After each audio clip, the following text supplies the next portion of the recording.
No ar, radar de notícias. Prestação de serviços. Utilidade pública. Comigo aqui no estúdio, o líder do governo, vereador Eduardo Carneiro, do Cidadania. Bom dia, vereador Carneiro. Bom dia, Pedro. Bom dia a todos os guarulhos.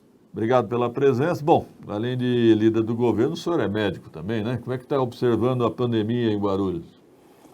É um momento difícil, né, para todos nós, né, Pedro? É uma situação praticamente inédita aí para a nossa geração, mas os desafios são grandes. Eu acredito que na cidade de Guarulhos, a Secretaria de Saúde tem feito o seu trabalho, conseguindo até bons resultados no meio de tanta dificuldade. Comandado lá pelo nosso colega, o Dr. Zé Mário, mas ainda passamos por um momento difícil, né? Parece que com essa flexibilização, ainda a gente vê pessoas ainda não acreditando muito na situação. Vemos o número de óbitos, verificando isso inclusive a nível nacional ontem, ainda um número grande de óbitos, e acho que a gente não deve perder o foco. Mesmo na flexibilização, a gente manter o foco em todas as ações sanitárias que tem que ser feita.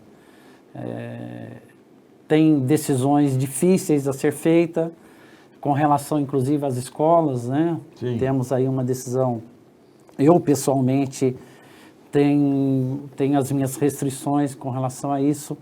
O senhor é contra? Sou totalmente contrário, já coloquei inclusive a minha posição. Acho que se você começar a fazer isso a partir de outubro, não sei se a gente vai ganhar alguma coisa com relação a isso. O risco sanitário com as crianças, ele é bem maior, até porque as crianças podem levar o vírus para dentro das suas casas. Então, eu pessoalmente já deixei isso ao governo, né? Não faço parte do governo, mas como líder do governo, obviamente, as discussões técnicas e políticas, elas fazem parte. E eu coloquei o meu posicionamento e eu sou totalmente contrário. Vou só pedir uma parte, o secretário de Saúde, José Mário, me ligou, respondendo a pergunta inicial do Virgílio Rocha. As UBS estão agora com 50% da sua capacidade de atendimento. Ele fala que em setembro deve ficar no patamar de 75%, e aí, tomara a Deus, que em outubro há 100% de atendimento. Então, há uma restrição ainda por causa da pandemia, né, vereador Carneiro? Sem dúvida, mas nós notamos que de uma forma ou de outra, há muitas consultas ainda represadas, Sim. há muitas patologias, as outras patologias continuam, né? Sim. Existem casos cirúrgicos, inclusive, que os casos eletivos, eles, de uma forma ou de outra, eles foram suspensos. Foram suspensos porque não há razão de uma cirurgia eletiva você levar para dentro dos hospitais. Mas a gente já vê um certo movimento, tanto nas instituições públicas como privadas, um movimento de começar a agendar alguns procedimentos cirúrgicos, sobretudo com as pessoas as pessoas que não estão dentro do grande risco com relação à Covid. Mas é uma situação que todo dia você tem que administrar o dia a dia, né? A flexibilização ela é necessária pela situação da economia, mas a administração pública com relação à parte da saúde são decisões diárias, né? Agora, vereador Carneiro, o senhor chegou já a defender no passado, acho que até no plano de governo do prefeito Guti, a abertura de algumas UBS no período da noite, né, aos sábados. E aí, como é que fica essa ideia? Bom, na realidade, essa proposta ela foi colocada no programa de governo, né, do Guti. Na época, o Dr. Zé Mário, mais o colega, alguns outros colegas médicos, que levamos algumas propostas para o plano de governo Guti, nós levamos ao Guti que, ao invés de construir novas unidades, seria muito mais ponderado, e até pela parte econômica, de você estender o horário de atendimento. E eu acho que isso é muito lógico. Otimizar, né? Otimizar aquilo que você já tem. Acho que nós conseguimos avançar, Pedro. Nós conseguimos avançar a partir do momento que também essa proposta era para o terceiro turno, mas também para final de semana. E para final de semana, algumas unidades estavam até então, antes da pandemia, fazendo em sistema de rodízio, né, abrindo aos sábados. Isso ajudou muito. Agora, a grande proposta, não há dúvida, que se a gente tivesse hoje condições de fazer todos os sábados, todas as unidades, imagine, todas as UBSs atendendo aos sábados e atendendo um terceiro turno, nós iríamos conseguir desafogar muito o atendimento ao cidadão. Agora, você tem que fazer dentro daquela realidade orçamentária. Então, o governo Guti encontrou grandes dificuldades no início, do ponto de vista orçamentário, e, obviamente, ele fez dentro das possibilidades do orçamento. Na sua visão hoje, qual seriam, depois de inaugurada a UPA Taboão, né? Eu até me lembro que o senhor disse aqui que foi um erro ter fechado o PA Paraíso, ficou toda aquela polêmica. Hoje, qual seria a grande demanda, ou qual seria o grande objetivo na área de saúde para Guarulhos? Na minha opinião, Pedro, é justamente o atendimento primário. O atendimento primário são as unidades básicas de saúde. As UBS. As UBSs. Acho que esse modelo de você aumentar o terceiro turno, né? Ou seja, fecha às 17, você levar o atendimento das 17 às 21. Concordo. E atender aos sábados, você dá uma diminuída muito grande na espera do atendimento. Agora, nós temos outro problema. O problema na minha classe também, contratação de médico, valor do salário dos médicos, a competição salarial, ela existe entre instituições públicas e privadas, isso é normal. E é natural que o profissional, ele tente sempre procurar o que é bom para ele.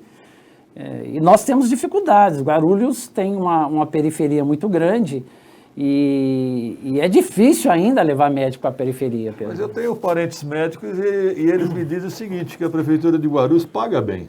Ela não paga mal. Dizem que até vem profissionais do Rio de Janeiro, de Santos, para cá. Não, na realidade, o Estado de São Paulo paga muito melhor do que o Estado do Rio de Janeiro. Né?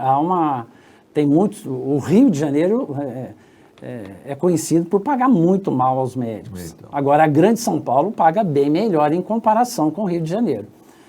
Mas ainda assim, na Grande São Paulo, eu acredito que Guarulhos ainda pode avançar. Nós temos ainda uma situação com relação à gratificação de médicos, né? Só que eu lembro, esse ano nós devemos, inclusive, encaminhar, o governo, o executivo deve encaminhar uma revisão do PCCS, incluindo os profissionais médicos. O que é essa sigla? É uma revisão do plano de carreira, cargos e salários, né? Porque você realmente precisa ser feita uma revisão, e isso tem que ser encaminhado até para você ver a previsão orçamentária. Agora, nós vamos, com certeza, conviver com uma situação econômica muito difícil ano que vem.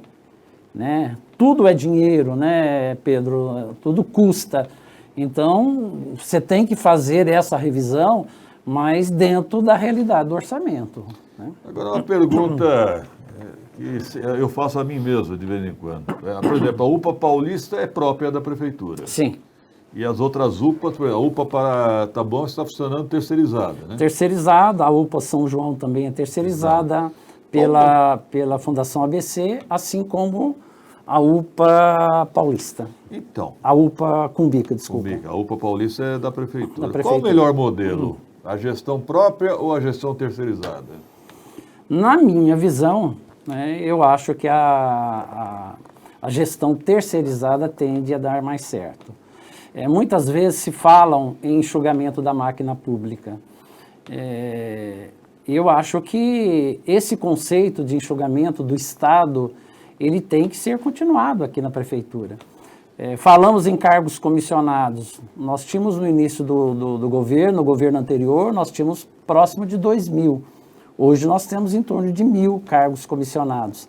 Dá para enxugar mais? Dá, desde que você enxugue a máquina. Se você enxugar a máquina, dá para você enxugar, inclusive, com os cargos comissionados. Dá para diminuir. Agora, na realidade de hoje, obviamente que você tem que ter os cargos comissionados. Eu sou defensor, e é uma posição pessoal minha, que eu acho que em determinadas situações, o terceiro, com a fiscalização da prefeitura, tende a dar mais certo. Nós não tivemos problemas, acho que ontem, lá na UPA, tá bom, seu vereador? O senhor ficou ciente disso, não? Problemas em relação a pagamentos dos terceirizados? Chegaram a me falar isso, na realidade eu não sei detalhes, viu? Eu vou tentar saber. Eu não soube detalhes a respeito disso. Qual é a visão que o senhor tem do Conselho Municipal de Saúde? O Conselho Municipal de Saúde, ele tem uma grande importância, né?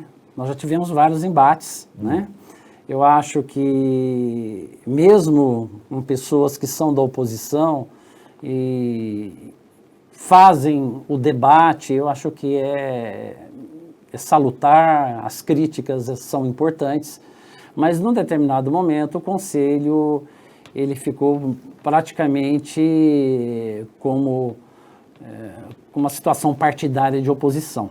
Realmente, infelizmente, aconteceu isso durante essa gestão do governo Guti.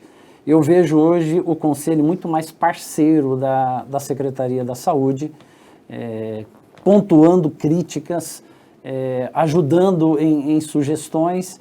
Eu vejo hoje o Conselho exercendo muito mais a sua função do que anteriormente. Agora, sem sombra de dúvida, é extremamente importante, mesmo fazendo críticas. Muito importante para a saúde do município. Tá ok. Eu quero agradecer a participação do líder do governo, o vereador Eduardo Carneiro. Se eu tiver algo a finalizar, fique à vontade. Não, hoje nós teremos sessão também, né, Pedro? Virtual? Virtual. Acho que um modelo interessante que tivemos que nos adaptar, mas até que está indo razoavelmente bem. Temos tema polêmico para ser votado hoje, temos inclusive as contas do ex-prefeito Almeida a ser votado, a rejeição, e obviamente que a Câmara consegue fazer o seu trabalho mesmo de forma virtual. O senhor pode abrir o seu voto? O meu voto sempre é claro e transparente.